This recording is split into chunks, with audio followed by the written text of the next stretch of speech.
জানা দেয় ক্বালান নাবিয়্যু সাল্লাল্লাহু আলাইহি ওয়া আলিহি ওয়াসাল্লাম মা মিন আইয়ামিন আহাব্বু ইলাল্লাহ আইয়ুতাআব্বাদা লাহু ফিহা মিন আশরি জিলহিজ্জাহ।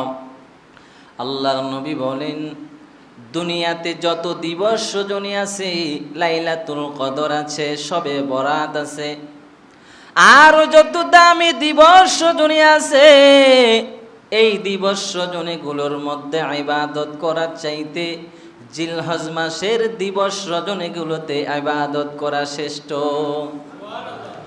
কেন? ইয়াদিলু সিয়ামু কুল্লি ইয়াউমিন মিনহা বিসিয়ামি সানাতিন।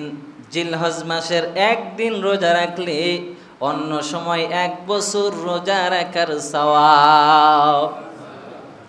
1 বছরে 365 দিন রোজা রাখা কি কষ্ট?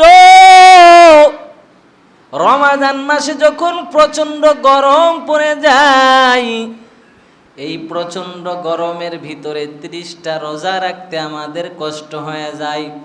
1 বছর মানে 365 দিন।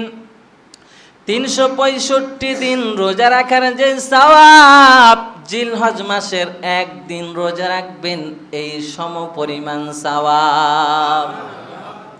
শুধু তাই নয়, ওয়া কিয়ামু কুল্লি লাইলাতিন মিনহা বিকিয়ামি লাইলাতিল কদর। নবী আবার জানা দেয়, এই দিবসের এত দাম, জিলহজের একটা রাত জেগে ইবাদত করবেন শবে কদরের মতো সমান ইবাদত। এই জিলহজ মাসে একদিন রোজা করবেন, অন্য সময় 1 বছর রোজা করার সমান সওয়াব পাবেন। জিলহজ মাসে 1 রাত্রি জেগে ইবাদত করবেন, শবে কদরের মতো মহান ইবাদত করার সমপরিমাণ সওয়াব পাবেন। আমরা সকলেই জানি শবে কদর অত্যন্ত ভাগ্য রজনী এবং দামি একটি রাত। এই রাতে ইবাদত করলে মানুষের ভাগ্যের চাকা পরিবর্তন হয়ে যায়, মানুষটা বড় দামি হয়ে যায়। অনুরূপভাবে এই জিলহজের রজনীগুলোতে ইবাদত করলে আল্লাহ শবে কদরের মতো মহান ইবাদত করার সওয়াব লিখে দেন। ভাইরা আমার, এজন্য নবী আমাদের জানা দেন, জিলহজ মাস আগমন করার পর তোমাদের জন্য কিছু কিছু কাজ করা আবশ্যক।